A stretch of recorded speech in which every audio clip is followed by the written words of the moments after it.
Hey, what's cracking? I hope this video finds you doing well today.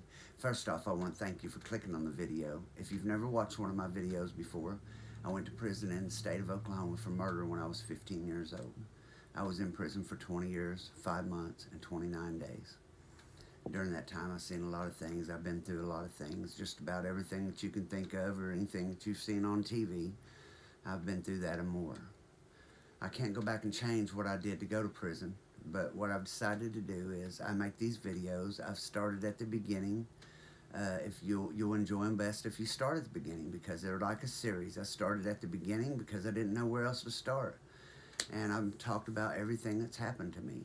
It's like a story about my whole life. By the time I get through, you'll know everything that's happened. Trying to shed a little light on what happens when you send 15-year-olds to prison, what will happen when you go to prison, maybe some things that you might have to look forward to if you make those kind of mistakes. My videos are meant to deter people from making the mistakes I made, to hopefully share them with you will keep you from having to go through what I went through, what my family went through, what the victim's family went through. And usually I jump right in and I talk about my story and what happened with me. And at this part, I'm in Hinton, and I've been talking about what happened to me there. But today's video is going to be a little bit different. If you'll bear with me for just a minute, today's video is going to deal with the heart of why I make these videos. And if you'll bear with me on this video and stay with me instead of just clicking off of it because it isn't a normal story, I'll reward you because the next 2 or 3 videos will all go together. And they're going to be very, very personal for me. And they may be some of the better videos that I've made. I can usually tell which ones are the best because usually they're the ones I get the most involved in, and they usually bring on the nightmares and make me sick. But it seems like in the beginning I had those nightmares all the time, and that by doing these videos I talk about it, I get it out, and once I get it out it seems like those nightmares go away. So that's my prayer, and that by sharing this experiences with you, maybe it will keep you from going through them, and maybe it'll help me to get past some of it and shed some light on what happens when you send a kid in prison.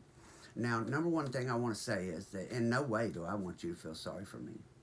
Every one of us make our choices in our life that lead us down the roads that we end up walking. And I made the choice that led me down the road I went to. I absolutely had to be punished for what I did. Now, if you'll go back and watch the videos from the beginning, then you can make your own determination about what you think I deserved or what you think I didn't. And that's what this video today is about. The problem with prison, and what can we do? How can we fix it? Because it's no doubt that today's prison is about money. It's not about rehabilitation. It's about retribution. You've done something wrong and you're going to pay for it. And let me tell you something, buddy. If you go and you hurt my mama, if you hurt my grandma, if you do something to my wife, I want you to go through everything I went through. I want you to be punished. I want you to be electrocuted. I want you to be put up against a wall and shot. All of those things. I feel the same things that you feel. I absolutely feel that the police need to exist. If my mom needs to call the police, I want them to come and help her. I'm not going to call the police because I've done wrong in my life. And if you've done wrong in your life, then that is the definition of an outlaw, means you are outside the law. If you're living outside the law, then you can't call the law for help. That's what an outlaw is. So that's what this video is going to be about today. Today I'm going to play devil's advocate. I'm going to give it to you from both sides. And then I would like for you to get down in the comments and tell me what you think. What do you think we can do to fix the prison system? Now, I went when I was 15 years old. And in my own personal opinion, if you take a person, okay, now really our brains aren't fully developed, scientists say, until we're 25. But I was certified as an adult, sent to prison at 15. Now, at 15, I knew what I did was wrong. I shouldn't have been there. I wasn't the one that killed the man. If you go back and watch the videos, you know that the guns were mine. I was with 2 other kids when this happened. The 14-year-old was the one that had the gun and pulled the trigger. He didn't mean to kill the man. It was all a scary accident. Watch too much TV. If you're interested to go back and watch the videos, I've been completely honest. I didn't go into a lot of detail on that night out of respect for the family. Now, I want you to know that someone got in the comments. I don't stop people from writing whatever they want in the comments. My videos are meant to be positive. If you get in the comments and you start calling me a liar and you start saying things that are offensive to other people, I'm simply going to remove the comments because my videos are meant to be positive. I want you to come away from these videos with a positive outlook on the things. I want you to be able to get in the comments, talk to each other, and try to find an answer, because that's the only way we'll ever find an answer, is for everyone to come together and speak together openly without everyone getting mad about it. I've had people that watch my channel who are prison guards, who are officers of the law, and they ask me, do you want me to go on since you're a convict? No, not at all, man. I want to know your side too, because I respect you and I respect the job you do. And I want you to understand where I'm coming from, being the guy that came from behind the fence. Because when you take a guy and you lock him up for years and years and years, but you're planning on putting him back out into society, you have to wonder what this guy is going to be like when you let him back out there. But at the same time, he has to be punished.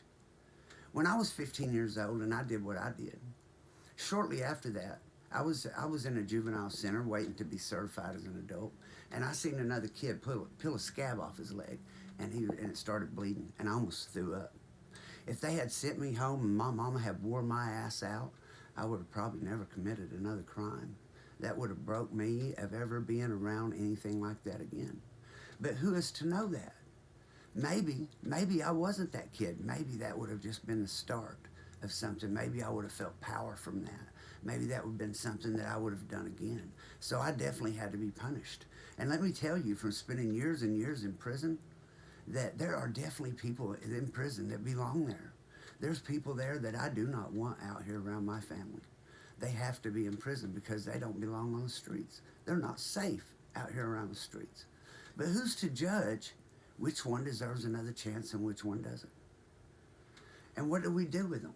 Because the thing is, if you look into it, if you really go down the rabbit hole, a lot of the people with these private prisons, if you look into it, it's people in legislation and people in politics and people in law enforcement, and they've got stakes in these private prisons. And the more people they lock up, and judges, and the more people they get locked up, the more money that they're making because they've got investments in this. And someone really needs to look into that thing. But in my own personal opinion, if you can't take a man in 10 years and lock him up and change the way he thinks and give him another chance at society, you may as well put him up against the wall and shoot him. Why would you put him in there for longer than that and breed him and fill him full of hate? When I first got locked up, I had a unit manager and a case manager. When I was going to go up for parole the first time, they went and they got with the sheriff in my little town. They said, hey, he was in the wrong place at the wrong time. We need to take him and rehabilitate him because he was in the wrong place at the wrong time. He was a good kid. We need to get him out of there before we end up ruined. And that's why I tell these stories the way I do. Because if I would have just jumped right in on the stories where I am, if you've been watching the recent ones with me beating people with rocks and the crazy things I've been up to and stabbing people, you think, this guy's just a goon. He's no good. He belongs in prison. He should be in prison. That's where he belongs. But if you go back and you watch the first videos where I was just a scared kid, I was a completely different person. We're not the same person throughout the stages of our lives. When I was 15, I thought I had it figured out. But when I was 25, I realized how stupid I was at 15. And now when I'm sitting here at 50 years old, I look back on all the other years of my life and wonder how I even made it through as ignorant as I was. We are not the same people as we move through our lives. And that was the point of me telling these stories in order. I want you to see how I started, what I became, and what I am now. When I was 17 years old, and I was sitting there, I was 18 years old, and I was in lockup waiting to go to maximum security. I wrote a poem on the wall, and I called it Society's Production. And it went like this, in case you've never heard me tell it before. I've lived too fast. I've grown up too hard. Just when I think I've got it licked, life deals another card. But I'll make it. I'm a survivor. It's all I know. I've paid my debts in full. No man do I owe. Violence I know well. I've witnessed death. I've seen men beg for mercy on their last breath. Now you call me a thief and a murderer of men? Not long ago I was just a child. Now look where I've been. So don't you speak to me of what I should be. I only held the lock. Society turned the key. But really, the truth is, I made all my own decisions. from the time I was a little bitty kid, and my mama told me, don't touch that, it burns. Each one of us, some kids, we got to go ahead and touch it. And other kids, just hearing it was good enough. So what do we do? What is the answer? How do we decide who goes to prison and spends years and years there, and who gets another chance? Who's a good guy that deserves another chance, and who doesn't deserve another chance at all? Who answers those questions? And how are we going to get to the bottom of it before everything falls apart?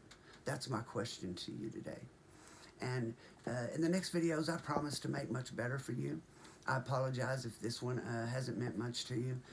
I've been really sick this week. I was in the ER 4 times, like I mentioned before. I went on to the urgent care yesterday. 3 of the times that I was in the emergency room, I had a fever and they couldn't figure out why. Yesterday, I went to the urgent care and found out I have strep throat, and they put me on antibiotics. So that's where the fever's been coming from. I want to say thank you to Jason for the super things. And I have a very big thank you to say. My mother said thank you. My wife said thank you. From the bottom of my heart, thank you. I was sitting here tonight, and my Cash App went off. I don't say how much that I get from people, because whether it's $2 or a lot of money is not the point to me. I never ask people for money in these videos. These videos are not about money. These videos are to hopefully save someone from going through what my family, the victim's family, and what I went through, the other kids went through. Ben Seaborn, you changed my life tonight. And you know what you did.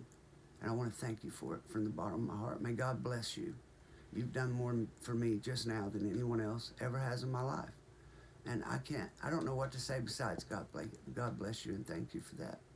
I want to give a shout out to the riders and dyers. The riders who ride till the wheels fall off, and the dyers keep riding even when they do. I'm a little sick, I think you can tell. The gifts that are coming, I want you to know so you don't think I'm BSing you. I've ordered some t-shirts. I finally have got some t-shirts ordered. I don't know how to do it in the store, but I have ordered a few t-shirts. First ones are going out to the people on that rider or dyer list as a thank you. I've struggled over a way to say thank you to the riders or dyers, because I don't want to make special videos that only they can see, because I want everyone to see my videos. I don't want to make where I only answer their comments, because I enjoy answering the comments and I want to answer all your comments. So I can't make that a special thing for them. So the first t-shirts will go to the riders and dyers. After that, I'll put one on. You'll see me wearing them during the video. I'll have my email in the description. You can contact me through Facebook Messenger. My link for my Facebook is in the description. You can contact me through Messenger there. You'll be able to contact me through my email if you decide to purchase one of those shirts. I'll let you know what they cost to have them made once I have them made. I'm not trying to make a killing off of them. This thing is not about money. I want to thank you once again, Ben. You know what you've done for me. You literally changed my life. Thank you, brother, for real, and God bless you. I hope to see you guys in the next video, and I promise the stories will be much more exciting. Till then, may God bless, keep, and protect each one of you. Peace out.